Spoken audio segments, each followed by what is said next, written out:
Estamos en cuenta regresiva para las elecciones presidenciales en Venezuela. Importante conocer cuál es la intención de voto del pueblo venezolano en este proceso electoral. Ya está con nosotros Osvaldo Ramírez para analizar estos temas que son noticia en nuestro país. Osvaldo, buen día, bienvenido. Gracias por estar con nosotros. Buenos días, Marjorie. Feliz mañana para todos los que están conectados a BP y TV hoy. Siempre estamos muy atentos a esos estudios que tú realizas a través de tu reconocida empresa encuestadora y quisiéramos saber cuáles son los resultados de este estudio con respecto a la intención de voto del pueblo venezolano. Sí, bueno, lo primero entender que Venezuela sigue avanzando en esta configuración, claramente de entender, yo creo que es lo fundamental, que se está avanzando en un proceso de elección, un proceso electoral, se está avanzando en un proceso que efectivamente está poniendo a prueba el sistema de creencias, el sistema de emociones, el sistema incluso de expectativas que tiene el elector hacia un futuro.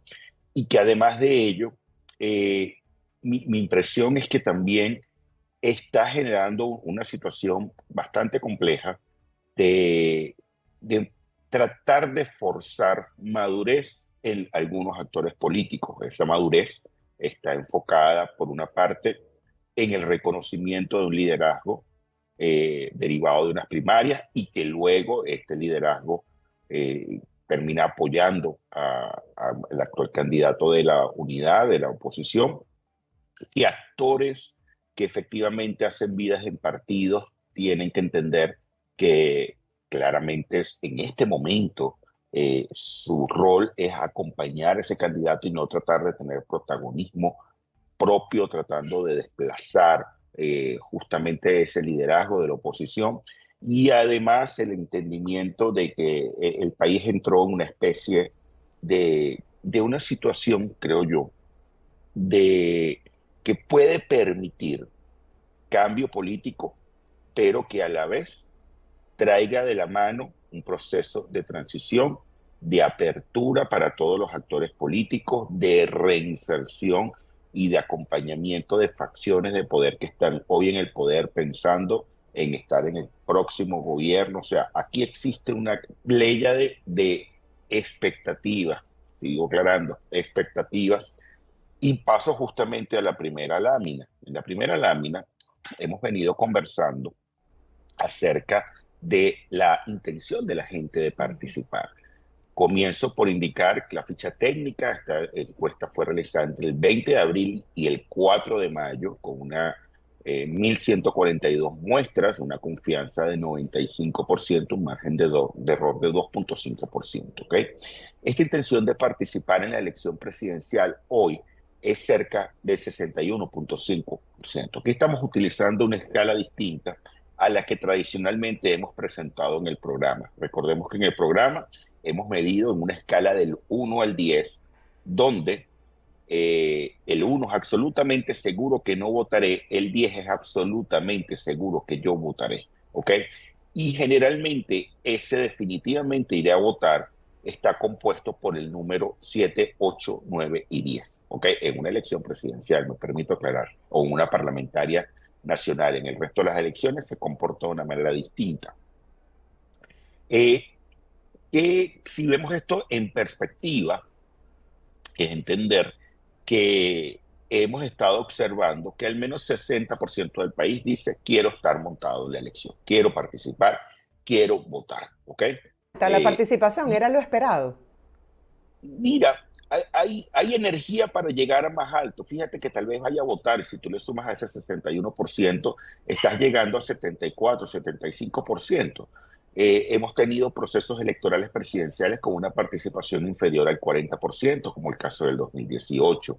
Hemos tenido procesos electorales en donde se rozó la cifra del 80-82%, ya hace unos 11 años, 12 años aproximadamente. Pero lo normal, cuando revisas la historia comparada, por supuesto, de las elecciones presidenciales en Venezuela, el promedio siempre estaba superior al 60%. Incluso hubo elecciones en donde la participación estaba rondando este tema. Esto Por es, ejemplo, yo creo, ujú. sí. Osvaldo, este sábado se suma el candidato de la plataforma unitaria a este trabajo de campaña en las calles. Se suma María Corina Machado y se han estado utilizando las plataformas en redes sociales para proyectar ese trabajo que se está haciendo. ¿Tú piensas que esto pueda motivar aún más la participación de la gente, sobre todo en esa población que aún está indecisa? Mira, ¿dónde te puede permear? Te puede permear en el no sabe, te puede permear en el tal vez vaya a votar, a que diga, bueno, definitivamente me monto en el barco, ¿ok? Aquí hay un detalle, en la medida que tengas mayor clima electoral, en esa medida la gente se contagia. Primer factor, segundo factor, percepción de triunfo. El venezolano ha tenido históricamente Sí. una sensación de querer anotarse a ganador y poder conversar en los días subsiguientes a la elección que él votó por quien ganó. ¿Okay? Y además, en términos generales, a nadie le gusta sentirse perdedor. Sobre todo, bueno, el proceso electoral es mucho más complejo porque tú siempre estás tratando de defender tu postura, tú estás tratando de apoyar una ideología, tratando de apoyar un paquete de políticas públicas. Pero en este caso, yo creo que lo más significativo es que pudieras tener un aumento de la participación. En tercer lugar, va a depender efectivamente de hasta dónde aceptas una candidatura determinada o no, porque hemos observado también acá en el programa que existen bloques políticos, que existen bloques por autodefinición política, en donde hay opositores duros, hay oficialistas duros, hay no alineados, hay opositores blandos. Y generalmente es en los opositores blandos y en los no alineados en donde está la mayor cantidad de dudas acerca de por quién votar. En el oficialismo duro, prácticamente 9 de cada 10 electores está montado en ese 61% que estamos viendo en la gráfica, en la primera barra. En el caso del opositor duro, 8 de cada 10 electores está montado en esa barra, o sea, comienzas a ver. Pero cuando lo ves en el no alineado, esto es mínimo, 5 puntos apenas. O sea, tiene muchísimo para crecer. Problema del no alineado es efectivamente determinar si es un ser, un ciudadano despolitizado o si es alguien que no siente suficiente atracción por las opciones electorales que están hoy sobre la mesa. ¿Ok? Justamente esas opciones electorales podemos pasar a la siguiente lámina.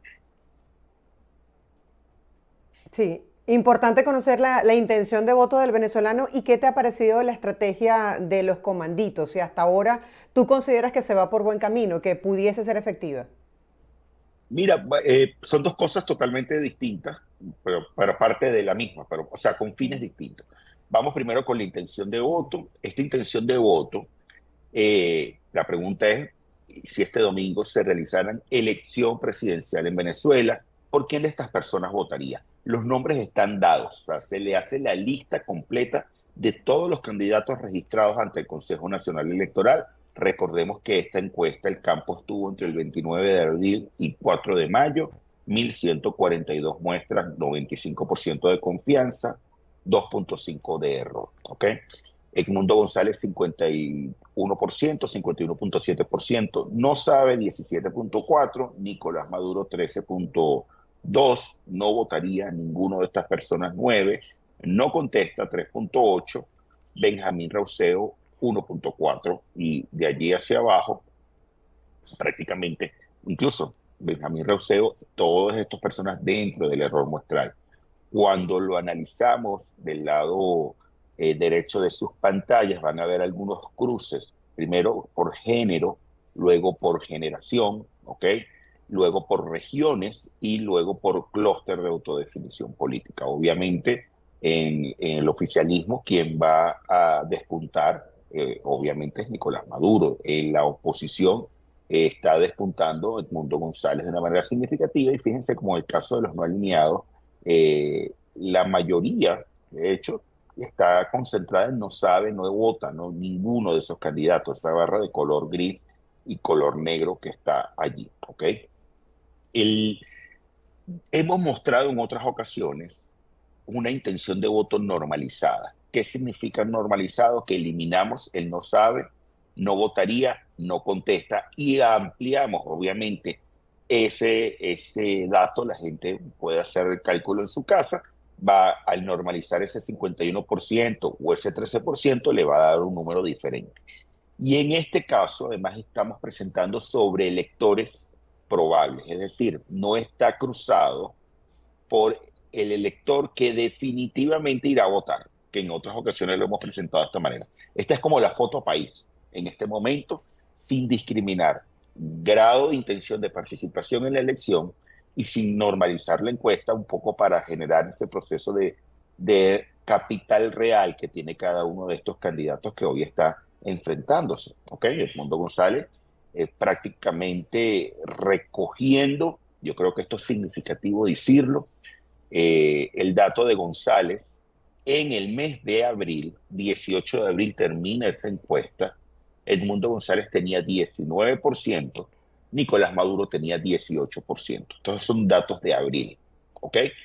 El 19 de abril, recordemos que se da el efecto de la gran reunión de la plataforma unitaria, en donde se da ese efecto de unidad, se da ese efecto mediático de encuadrar a un candidato y decir, este señor recibe todo lo que implica el apoyo de la plataforma unitaria y además de ello recibe el endoso de la principal líder de la oposición del país, María Corina Machado.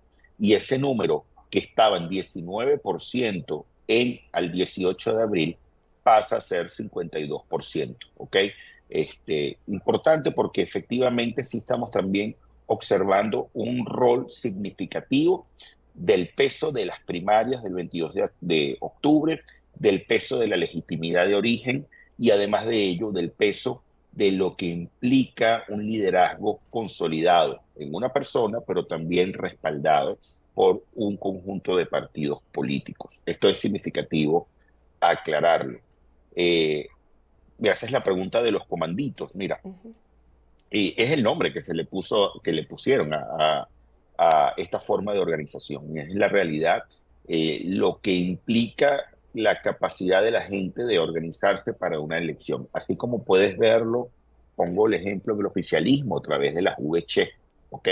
Es el nombre que ellos tienen. De este lado el nombre es el comandito, de otro lado es la posibilidad cierta de organización para que la gente haga tres cosas.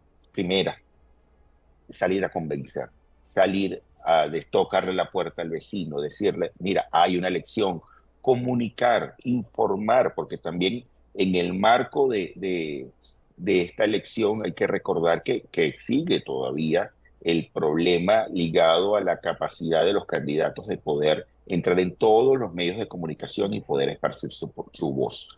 Lo segundo, organizarse para la elección, organizarse justamente para lograr que haya testigos de mesa, lograr efectivamente que tengas ese apoyo logístico, que entre vecinos se ayuden y cuiden los votos. Tercer elemento, la defensa del voto justamente. O sea, ese es quizás los grandes objetivos de cualquier forma de organización electoral. ¿Cómo va avanzando eso? Bueno, tendrías que preguntarle a una persona del comando, efectivamente, de comando de la oposición, para efectivamente reconocer, saber cuál es el avance de todo este programa. Pero visto desde mi punto de vista, mira, me da la impresión que está avanzando conforme a lo que se está viendo en esos recorridos en el país.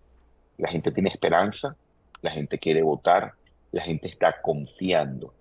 Y justamente creo que el comandito tiene la función de poder articular estos tres sentimientos, estas tres situaciones emocionales que te lleven a que efectivamente sí hay que organizarse para poder llevar a cabo ese trabajo de votación, así como lo hace cualquier candidato, insisto con esto, es natural en la política. Claro, en este recorrido que se ha hecho y que se ha tomado en cuenta lo que quiere el pueblo, los cambios, uno se pregunta, bueno, ¿cuál sería entonces la prioridad para el candidato ganador? Y es una de las preguntas que tú hacías en este estudio. Sí, mira, hay un detalle. Previo a esto, si quieres puedes quitar la lámina de intención de voto. Este, los problemas de la gente, ¿ok? Cuando no les compartí la lámina, pero se los comento por arriba. Los principales problemas de la gente, en primera mención, es el tema económico. ¿Ok? En primera mención es alto costo de la vida, mejorar la economía. Pero luego, en el top of mind, cuando yo te pregunto a ti, para ti, ¿cuáles son los primeros tres problemas que estás enfrentando? Y tú me puedes decir, bueno, mira, yo pienso que son A, B, C y D. Y vas sumando estos problemas. Ujú. Cuando haces la sumatoria de los problemas, el primer problema del país, que la gente identifica que debe ser prioridad, que no debe ser prioridad, que debe resolverse, el primer problema es la salud. El primer problema es el acceso a medicamentos, es la atención per se, porque quizás está conectado con esta situación histórica, porque no es un fenómeno, aquí me permito aclarar, no es un fenómeno que tiene 25 años. Parte importante de la crisis de los 90, de finales de los 80 en Venezuela, era el sector salud, ¿ok?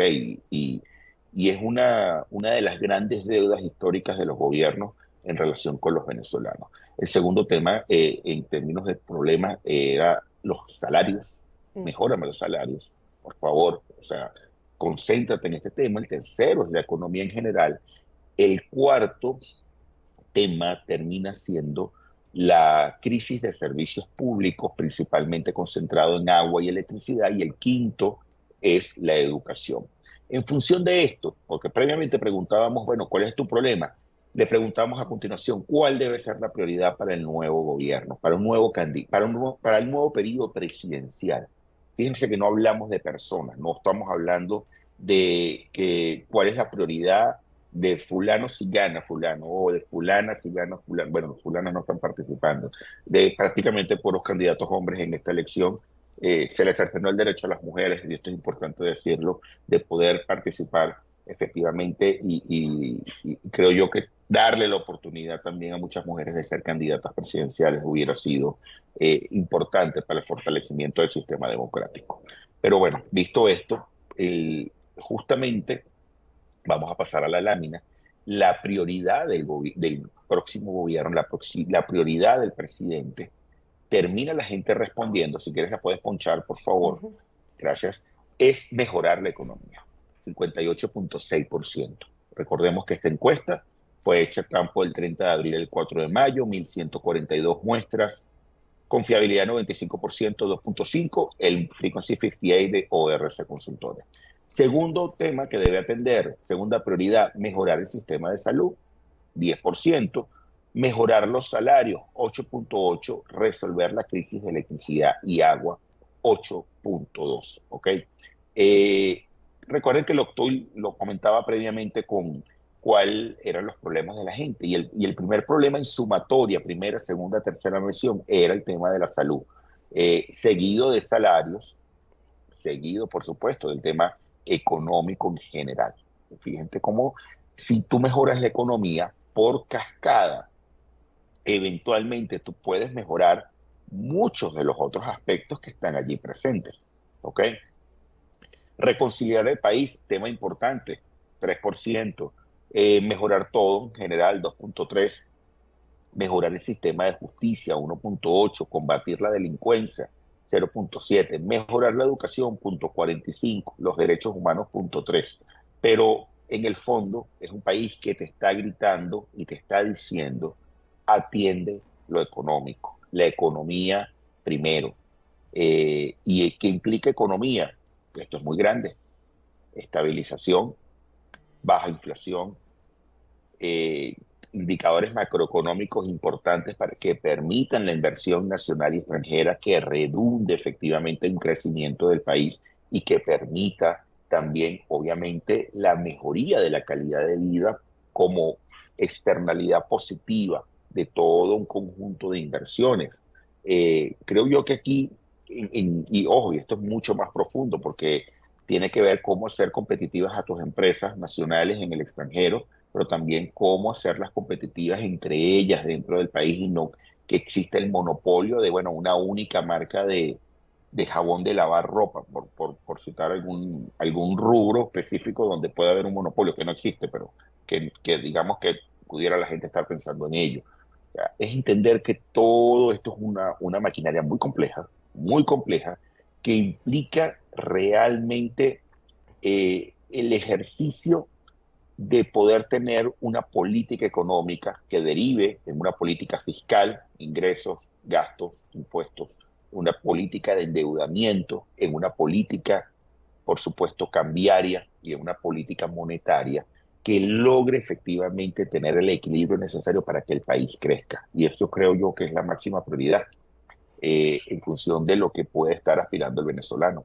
Claro. Osvaldo, gracias por compartir con nuestra audiencia estos insumos que te permiten a ti y a nosotros tener como una visión mucho más clara de la situación país. Me gustaría pasar a otros temas que tienen que ver con proyecciones y análisis político, bueno, tomando en cuenta que quedan 2 meses y medio ya para las elecciones presidenciales. Veíamos que el candidato de la Plataforma Unitaria decía que todavía quedaban muchos desafíos por afrontar de aquí al 28 de julio y decía, ojalá que no suspendan las elecciones del 28 de julio. Esta pudiese ser un escenario y quisiera que analizaras también lo que está ocurriendo con el hecho de que se le ha negado la observación o el acompañamiento de la misión de la Unión Europea. Se hizo la propuesta desde la Asamblea Nacional al presidente del CNE, bueno, reciente, lo compartíamos con ustedes anteriormente. Mira, lo primero a entender siempre está ese escenario y llega la elección del año 2018, la elección fue pospuesta cerca de un mes. Ojo, se dijo cuando se hizo ese acto de pedir una nueva fecha, se indicó la nueva fecha. Ok, en 2018 ya sucedió este tema. Entre los diferentes escenarios que tenemos en este momento, sí existe la posibilidad de que haya un escenario de ausencia de elección, lamentablemente decirlo, o que bueno, simplemente se avance en un proceso de cambio de la fecha. Esto va a depender obviamente de hasta dónde las fuerzas internas del país logran tener y mantener el rumbo hacia esa elección del 28 de julio, que efectivamente es lo que tiene la expectativa de la gente. La gente quiere votar y la gente quiere participar y expresar efectivamente su deseo de cambio. Eh, pero sí, ese escenario está allí y siempre hay que considerar en ciencia política siempre tienes que considerar escenarios, darles probabilidades de suceder, ¿ok? En algunos casos puede ser por temas qué tan plausible es o qué tan plausible no puede ser un determinado escenario. Eso son cosas que siempre están allí. Y luego ahí hay un tema ligado a que efectivamente parte de los acuerdos de Barbados implicaban la observación electoral independiente. Vemos cómo la Unión Europea tenía la intención de participar.